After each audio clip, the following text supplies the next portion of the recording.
রাজ্যে ধরা পড়ছে ভুয়ো পাসপোর্ট চক্র। জাল পাসপোর্ট চক্রের তদন্তে নেমে এবার পুলিশের এক প্রাক্তন এসআইকে গ্রেপ্তার করল পুলিশ। আর তারপরেই উঠে আসছে একের পর এক প্রশ্ন। এই গোটা ঘটনায় এখনো পর্যন্ত সব মিলিয়ে মোট 9 জনকে গ্রেপ্তার করেছে পুলিশ। তবে গোয়েন্দারা মনে করছেন যে এই চক্রের পিছনে আরও বড় কোনো মাথা থাকতে পারে, যার অঙ্গুলি হেলনেই গোটা কর্মকাণ্ড চলতে বলে মনে করছেন গোয়েন্দারা। জানা গিয়েছে, জাল পাসপোর্ট সংক্রান্ত ভবানীপুর থানায় দায়ের হওয়া একটি মামলার তদন্তে নেবে এই গ্রেপ্তারি হয়েছে। ধৃতের নাম আব্দুল হাই। তিনি কলকাতা পুলিশের এসআই পদে কর্মরত ছিলেন।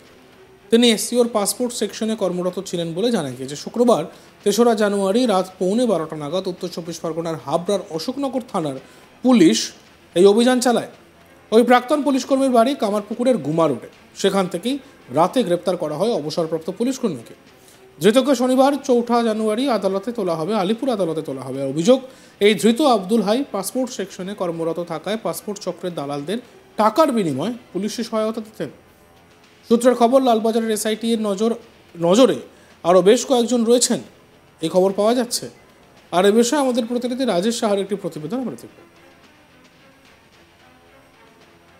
ভুয়ো পাসপোর্ট চক্রের যে জাল বিস্তার হয়েছিল গোটা রাজ্য জুড়ে, সেই জাল কিন্তু ক্রমশ কলকাতা পুলিশ গুটিয়ে আনছিল।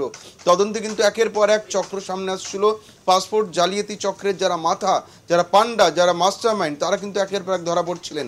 এবং অন্যতম কিছুদিন আগে ধরা পড়েছেন মনোজ গুপ্ত। এরপরেই কিন্তু তদন্ত করতে গিয়ে পুলিশের মনে একটা প্রশ্ন উঠছিল, সর্ষের মধ্যে কি ভূত আছে? এই সর্ষের মধ্যে ভূত তত্ত্ব কিন্তু ক্রমশ জোরালো হচ্ছিল। যত তদন্ত এগোচ্ছিল তত কিন্তু স্পষ্ট হচ্ছিল এই ভূতের উপস্থিতি।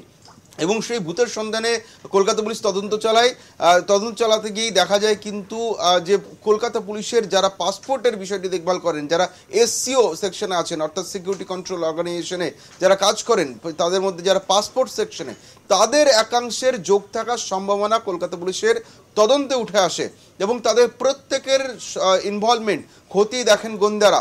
কলকাতা পুলিশের গোয়েন্দারা তদন্ত করতে গিয়ে কিন্তু চক্ষু ছানাবড়া হয়ে যায় যে দেখা যায় পাসপোর্ট সেকশনে অ্যাটাচ ছিলেন এমন কয়েকজনের ইনভলভমেন্ট এখানে রয়েছে।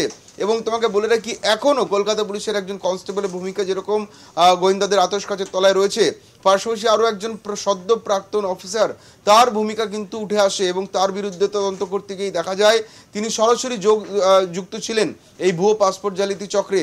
এবং তারপরে কিন্তু তাকে গ্রেপ্তার করা হয়েছে। লালবাজারের তরফে জানানো হচ্ছে তার নাম আব্দুল হাই। তিনি বসিরহাট এলাকার বাসিন্দা, অশোকনগর থানা এলাকার বাসিন্দা, হাবড়া এলাকার। এবং তার বাড়ি থেকে গতকাল তাকে গ্রেপ্তার করা হয়েছে। কলকাতা পুলিশ যেটা জানাচ্ছে, গতকাল রাত 11টা নাগাদ তার বাড়িতে একটি তল্লাশি অভিযান চালানো হয় লালবাজারের তরফে। এবং সেই তল্লাশি অভিযান চালিয়ে আব্দুল হাইকে গ্রেপ্তার করা হয়েছে। কে এই আব্দুল হাই? শুনলে তুমি অবাক হবে, তিনি কিন্তু কলকাতা পুলিশের পাসপোর্ট সেকশনে কর্মরত ছিলেন। তিনি সাব ইন্সপেক্টর পদমর্যাদার আধিকারিক ছিলেন। গত বছর তিনি রিটায়ার করেছেন। গত বছর নিজের চাকরি থেকে অবসর নিয়েছেন এই আব্দুল বাবু। এবং তিনি সাব ইন্সপেক্টর পদমর্যাদা থেকে তিনি রিটায়ার করেছিলেন। এবং কলকাতা পুলিশের যে ইউনিট পাসপোর্ট নিয়ে কাজ করেন, অর্থাৎ এসসিও বা সিকিউরিটি কন্ট্রোল অর্গানাইজেশন, তাদের যে পাসপোর্ট সেকশন আছে, সেই পাসপোর্ট সেকশনেই তার পোস্টিং ছিল এই আব্দুল হাইয়ের। এবং তিনি তার রিটায়ারমেন্টের শেষ দিন পর্যন্ত সেখানেই কাজ করেছিলেন। এবং গত বছর তিনি রিটায়ার করেন, অবসর নেন চাকরি থেকে। এবং জানা যায় যে তিনি যতদিন চাকরি করতেন সেই সময় কিন্তু তিনি বেআইনিভাবে পাসপোর্ট যে ছাড়া হতো তাতে তিনি যুক্ত ছিলেন। নিজের ক্ষমতার অপব্যবহার করেছেন আব্দুল হাই। পাসপোর্ট সেকশনের একজন সাব ইন্সপেক্টর পদমর্যাদার আধিকারিক হওয়ার সুবাদে তিনি নিজের ক্ষমতার অপব্যবহার করেছেন বলে পুলিশ সূত্রে দাবি। এবং যেটা জানা যাচ্ছে যে এই মনোজ গুপ্ত সহ যে পাসপোর্ট জালিয়াতি চক্রের যারা পান্ডা ছিল, তারা বাংলাদেশ থেকে আসা অনুপ্রবেশকারীদের যে পাসপোর্ট বানিয়ে দেওয়ার কাজে সাহায্য করতেন। এবং সেই কাজে মনোজ গুপ্ত এবং তার যে সহযোগী রয়েছেন, এই চক্রে যারা রয়েছেন, সেই সদস্যদের পুলিশের তরফে সাহায্য করতেন এই আব্দুল হাই, এমনটা কিন্তু জানা যাচ্ছে পুলিশ সূত্রে। যেটা সূত্রের আরও দাবি, তিনি টাকার বিনিময়ে পুলিশ ভেরিফিকেশন পাস করে দিতেন।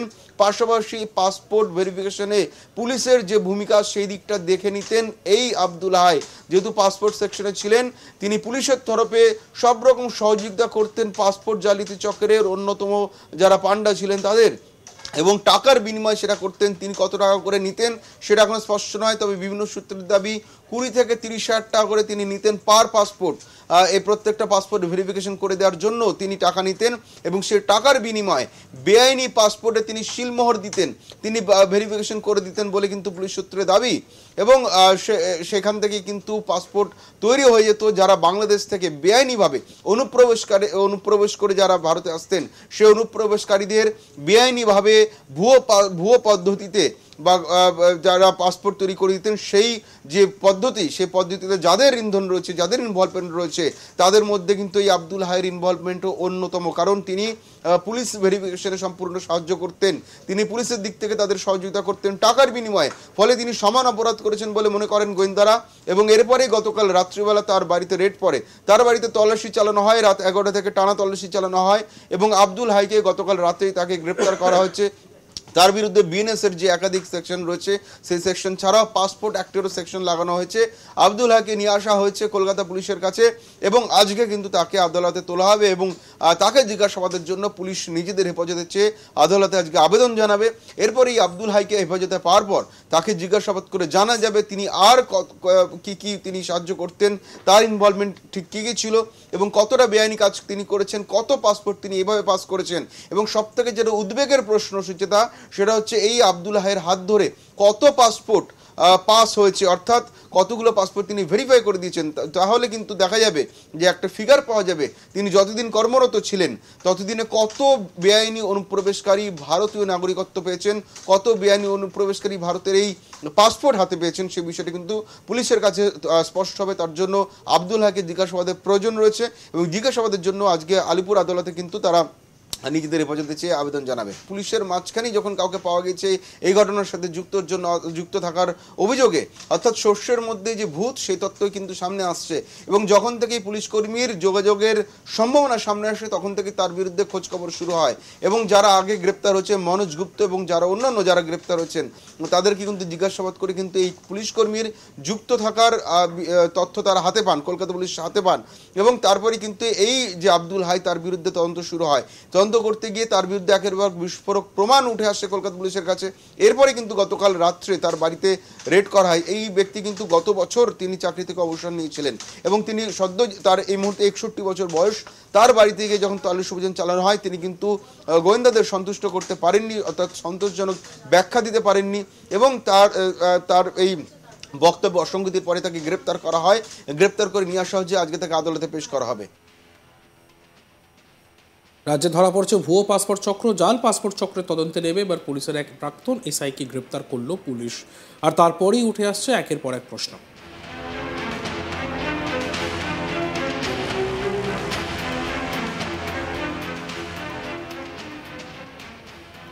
দেখতে থাকুন আজ তাক বাংলা। আমাদের চ্যানেলটাকে সাবস্ক্রাইব করবেন, ভিডিওগুলি ভালো লাগলে লাইক করবেন, কমেন্টস করবেন এবং শেয়ার করবেন।